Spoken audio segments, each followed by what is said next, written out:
Hello students, let's continue with our 7th standard science second chapter, that is plants, structure and function. In our last video, we have studied about two parts of the plant, root and stem. In this video, we will study about other parts of plant in more detail. So let's start with leaf. Leaf. Leaves grow from the nodes on a stem. Leaves are generally thin, flat, and green in color. The broad, spread out part of the leaf is called the leaf blade or lamina, and its edge is called the leaf margin. Leaf margins may be entire, dentate or lobed. Stem के ऊपर nodes होते हैं, वहाँ से leaves grow होते हैं. Leaves generally thin, flat and green colour की होती है. लीफ का जो broad and spread out part होता है उसे बोला जाता है लीफ ब्लेड और लैमिना. लीफ का जो एज होता है या बाउंड्री होती है उसको बोला जाता है लीफ मार्जिन. लीफ मार्जिन्स एक तो एंटायर हो सकती है, डेंटेट हो सकती है या लोब्ड हो सकती है. The tip of the leaf is called the leaf apex. It may be tapering, pointed or rounded. Leaf का जो टिप होता है उसे बोला जाता है लीफ अपेक्स. लीफ अपेक्स जो है वो एक तो टेपरिंग हो सकता है, पॉइंटेड या राउंडेड शेप का हो सकता है. Leaves of some plants have a stalk called a petiole. Leaves of some plant do not have a petiole. कुछ प्लांट्स के जो लीव्स होती है उसको एक स्टाल्क होता है या डंडी होती है जिसको बोला जाता है पिटियोल. तो कुछ प्लांट्स के लीव्स को पिटियोल नहीं होता. The portion of the leaf attach to the stem is called the leaf base. Small leaf like structures may be present near the leaf base. These are called stipules. Do you see stipules in all plants? Leaf का वो part जो stem से attach होता है उसे बोला जाता है लीफ बेस. लीफ के बेस के यहाँ पे कुछ स्मॉल लीफ लाइक स्ट्रक्चर्स होते हैं उसे बोला जाता है स्टिप्यूल्स. क्या आप लोगों ने सारे प्लांट्स में स्टिप्यूल्स देखे हैं? The answer is no, we do not see stipules in all plants. Leaves of some plants have a single undivided leaf blade and a single mid-rib. Such leaves are called simple leaves. कुछ plants के जो leaves होती है उनमें एक single mid रीब होता है या अनडिवाइडेड लीव ब्लेड होता है, वैसे टाइप के लीव्स को बोला जाता है simple leaves. However, the leaf blade of leaves in some plants is divided into many small parts called leaflet. Such leaves are called compound leaves. तो अगर देखा जाए तो कुछ प्लांट्स के लीव्स का जो लीफ ब्लेड होता है वो डिवाइडेड होता है बहुत सारे स्मॉल पार्ट्स में और वो पार्ट्स को बोला जाता है लीफलेट्स. वैसे टाइप के लीव्स को बोला जाता है compound leaves. Simple leaf and compound leaf are the two main type of leaves. तो दो टाइप की लीव्स होती है, simple leaf and compound leaf. Next, observe and discuss. Observe a branch of plants like rose, neem, coriander, hibiscus, etc. तो अभी तुम लोग को क्या करना है, रोज़, नीम, कोरिएंडर, हिबिस्कस ऐसे प्लांट्स के ब्रांच को ऑब्जर्व करना है. In different plants, the arrangement of leaves on the stem is different. It may be alternate, opposite, whorled, spiral, etc. According to shape, leaves are rounded, obovate, palmate, lanceolate, linear etcetera. Different plants के stem के ऊपर leaves का arrangement different होता है. तो वो अलग अलग अरेंजमेंट जो होते हैं, तो एक तो ऑल्टरनेट हो सकता है, अपोजिट, व्हर्ल्ड या तो स्पाइरल हो सकता है. और शेप के हिसाब से लीव्स जो है वो एक तो राउंडेड हो सकती है या तो ओबोवेट, पाल्मेट, लेंसियोलेट या लीनियर यानी कि स्ट्रेट हो सकती है. Try this. Take a peepal leaf and a maize leaf and observe them carefully. The pipal leaf is divided into two equal parts by a single mid vein which lies along the midline of the leaf blade. Secondary veins arise from the mid vein. They are branched and form a network or reticulum. On the other hand, in leaves of maize, all the veins are parallel. running from the leaf base to the leaf apex. Thus, the people leaf blade has reticulate venation and the maize leaf blade has parallel venation. तो अभी यहाँ पे एक activity करनी है. Activity में 2 leaves लेनी है, एक पीपल लीफ लेनी है एंड एक मेज लीफ लेना है. फिर उसको ऑब्जर्व करना है. ऑब्जर्व करने के बाद हम लोग को पीपल लीफ जो है उसका जो लीफ ब्लेड है उसमें एक सिंगल स्ट्रेट मिड लाइन रहेगी या सिंगल मिडवेन रहेगी, और वो जो मिडवेन है वो और 2 पार्ट में उसको लीफ को डिवाइड करेगी और वहाँ पे और छोटे छोटे सेकेंडरी वेन्स भी अराइज हो जाएंगे मिड वेन से. तो वहाँ पे हम लोग ब्रांचेस जैसा हम लोग को वहाँ पे नेटवर्क और रेटिकुलम दिखाई देगा. और अगर हम लोग दूसरी तरफ देखा मेज लीफ, तो वहाँ पे ऑल द जो सारे वेन्स हैं वो पैरेलल रन करेंगे. कहाँ से लेकर? लीफ बेस से लेकर लीफ अपेक्स तक. तो इससे हम लोग को क्या पता चलता है कि पीपल लीफ ब्लेड जो होता है उसे रेटिकुलेट वेनेशन होता है या नेटवर्क लाइक वेनेशन होता है, एंड द मेज leaf blade has parallel venation. Observe the leaves of some other plants in your surroundings and identify the type of venation. तो और हम लोग के सराउंडिंग में जितने भी दूसरे प्लांट्स रहेंगे उसके लीव्स पे जो मतलब लीव ब्लेड है उसको ऑब्जर्व करना है और उसके ऊपर कौन से टाइप का वेनेशन है, मतलब ये रेटिकुलेट वेनेशन है या मल्टीपल डिवाइडेड पार्ट्स है लीफ के वो देखने हैं या पैरेलल वेनेशन है वो चेक करना है. A little fun. Take a fallen peepal leaf and soak it in water for 15 to 20 days. Dry it and make a greeting card of the lace like leaf you get. अब एक activity या हम लोग बोलेंगे एक छोटा सा fun करना है. उसमें क्या करना है, एक गिरा हुआ पीपल लीफ लेना है, उसे वाटर में रखना है 15 से 20 दिन के लिए, फिर उसको सुखाना है, उससे ग्रीटिंग कार्ड बनाना है जो लेस लाइक लीफ मिलेगा उससे.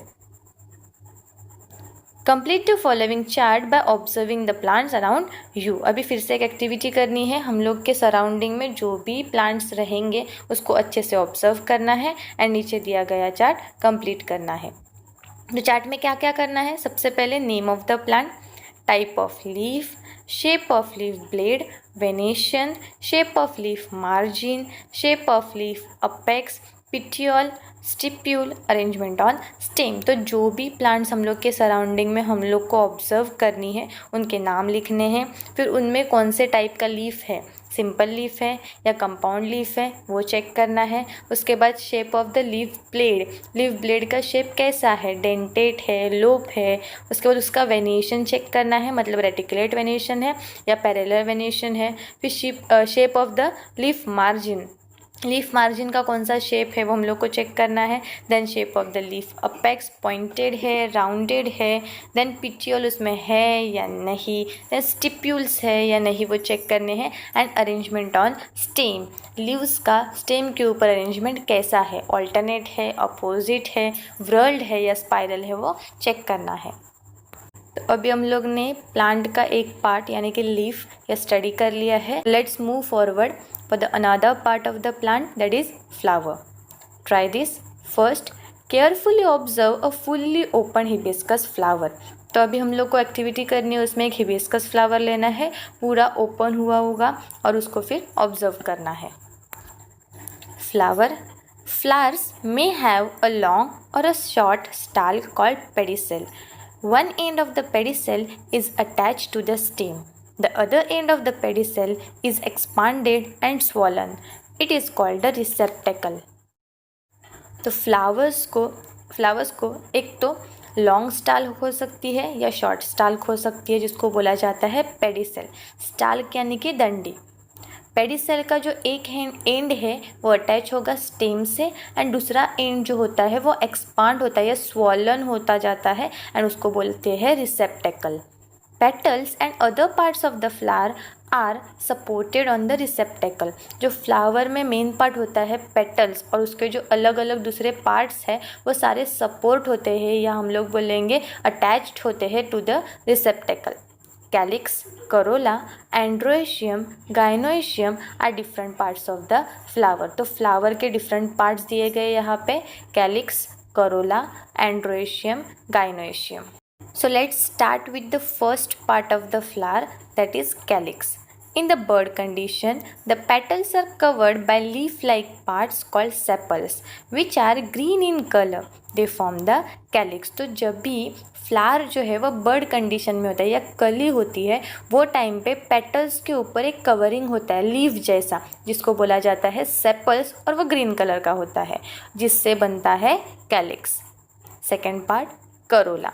This is made up of colourful parts called petals. तो करोला जो है वो बना हुआ होता है कलरफुल पार्ट्स से, जिसको बोलते हैं petals.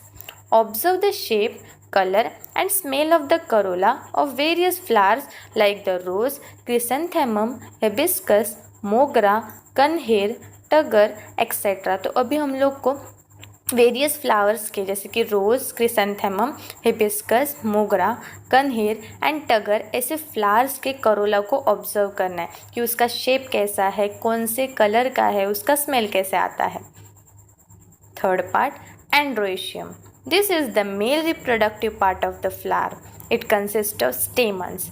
Each stamen is made up of anther and filament. तो थर्ड पार्ट जो है एंड्रोइशियम, उसको बोला जाता है male reproductive part of the flower, जो बना हुआ होता है स्टेमन से, और हर एक स्टेमन बना हुआ होता है एंथर एंड फिलामेंट से.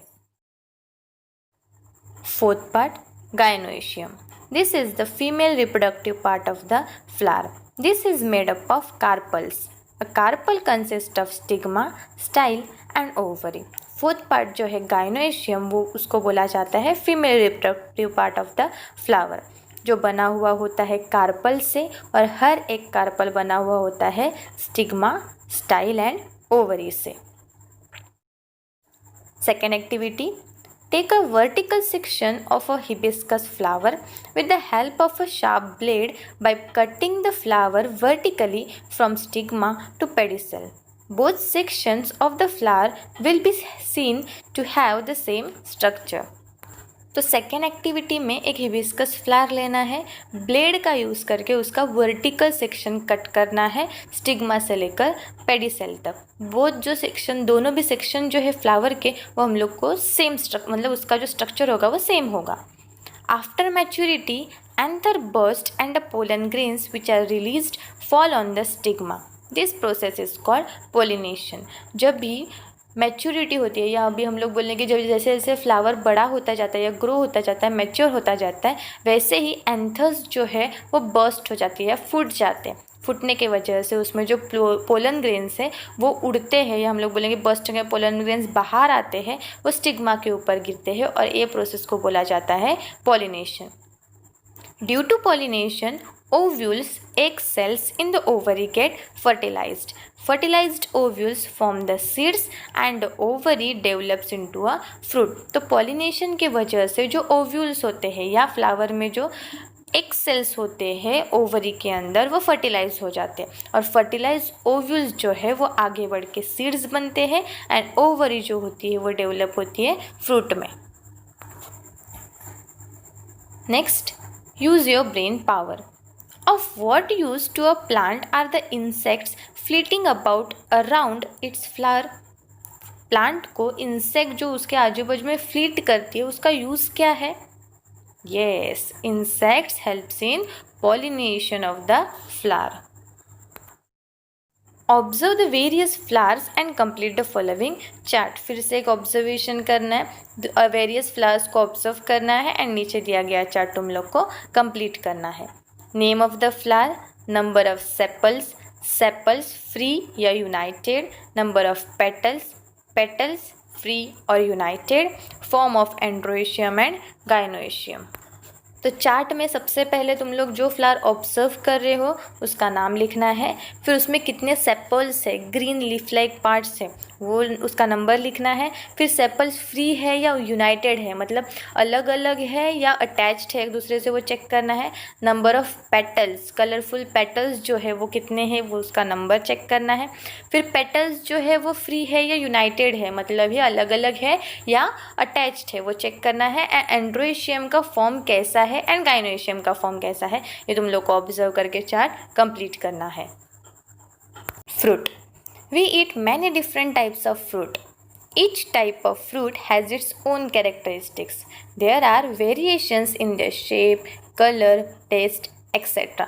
हम लोग डिफरेंट टाइप्स के फ्रूट्स खाते हैं। हम लोग ने अलग अलग जो फ्रूट्स हैं वो देखे भी हैं और उसके अलग अलग कैरेक्टरिस्टिक्स भी होते हैं। अगर हम लोगों ने देखा तो उसमें वेरिएशंस होता है, हम लोग बोलेंगे डिफरेंसेस होता है उसके शेप में, कलर में एंड ऑब्वियसली टेस्ट में। Mango contains only one seed, whereas jackfruit consists of many small fruitlets, each with its own seed. तो हम लोग को पता है मैंगो इसमें सिंगल सीड होती है एंड जैकफ्रूट में बहुत सारे स्मॉल फ्रूटलेट्स होते हैं या वो मल्टीपल सीड से बना हुआ होता है। मतलब ही क्या, डिफरेंट फ्रूट्स के उसके डिफरेंट कैरेक्टरिस्टिक्स होते हैं। Observe the fruits of ber, Ziziphus, mango, chikoo, apple etcetera. What do you observe? अभी हम लोग को दूसरे जो फ्रूट्स हैं जैसे कि बेर, मैंगो, चीकू, एप्पल, इनको ऑब्जर्व करना है। ऑब्जर्व करने के बाद हम लोग का ऑब्जर्वेशन क्या होगा कि each fruit has a different skin और shell, fleshy part and seed. In case of fruits like cashew, its seed is outside the fruit. तो ऑब्जर्वेशन में हम लोग को पता चलेगा कि हर एक फ्रूट का स्किन कलर या स्किन जो है या शेल है वो डिफरेंट होता है, उसका फ्लैशी पार्ट डिफरेंट होता है एंड इवन इट्स सीड। अगर हम लोग ने कैश्यू जैसा फ्रूट देखा तो उसकी जो सीड होती है वो फ्रूट के बाहर होती है। Soak the seeds of pea, wheat, rice, jowar, groundnut in water for 3 to 4 hours। अभी क्या करना है, pea, wheat, rice, jowar and groundnut के सीड्स को 3 से 4 घंटे के लिए वाटर में सोक करना है। Press the seeds with your fingers and observe. उसके बाद वो सीड्स को प्रेस करना है अपने फिंगर्स से एंड ऑब्जर्व करना है। Which seeds get divided into 2 equal parts? अभी ये जो सीड्स है उनमें से कौन से सीड्स 2 पार्ट में डिवाइड हो सकती है? Seeds which get divided into 2 equal parts are called dicotyledonous seeds. Seeds which do not divide into 2 equal parts are called monocotyledonous seeds. जो सीड्स के 2 इक्वल पार्ट होते हैं उनको बोला जाएगा डाइकोटिलेडोनस सीड्स और जिनके 2 इक्वल पार्ट्स नहीं होंगे उनको बोला जाएगा मोनोकोटिलेडोनस सीड्स। Thank you.